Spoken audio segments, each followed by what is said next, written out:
दापोली आणि खेड तालुक्यात पावसाने अक्षरशः कहर केला आहे. गेल्या 2 ते 3 दिवसांपासून सुरू असलेल्या मुसळधार पावसामुळे या परिसरातील जनजीवन विस्कळीत झाले आहे. सलग कोसळणाऱ्या पावसामुळे रस्त्यांवर पाणी साचले असून वाहतूक ठप्प झाली आहे. खेड दापोली मार्ग पूर्णपणे बंद झाला आहे. सुर्वे इंजिनिअरिंग महाविद्यालयाजवळ रस्त्यावर साचलेल्या पाण्यामुळे वाहने पुढे सरकणे अशक्य झाले आहे. तर दापोली रोडवर पाण्याचा वेग वाढल्याने खबरदारीचा उपाय म्हणून रस्ता बंद करण्यात आला आहे. खेड नगर परिषदेने सोमवारी रात्री तातडीचा इशारा दिला आहे. रात्रीपासून जोरदार पाऊस सुरू असून नारंगी आणि जगबुडी नद्या इशारा पातळी ओलांडून वाहत आहेत. परिस्थिती गंभीर होऊ नये यासाठी सर्व नागरिकांनी व व्यापाऱ्यांनी सतर्क राहावे. आपले कुटुंबीय आणि महत्त्वाचे साहित्य सुरक्षित ठिकाणी हलवावे असा सल्ला नगर परिषदेने दिला आहे.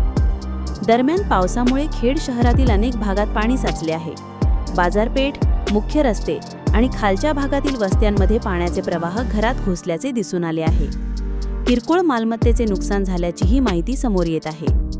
स्थानिक प्रशासन, पोलीस आणि आपत्ती व्यवस्थापन पथके सज्ज ठेवण्यात आली आहेत. नदीकाठच्या भागातील नागरिकांना सुरक्षित स्थळी हलविण्याची प्रक्रिया सुरू आहे. सलग पावसामुळे पुढील काही तासांत परिस्थिती आणखी गंभीर होण्याची शक्यता वर्तवण्यात येत आहे. नागरिकांनी प्रशासनाकडून दिलेल्या सूचनांचे पालन करून योग्य ती खबरदारी घ्यावी असे आवाहन करण्यात आले आहे. 24 न्यूज रत्नागिरी, दापोली.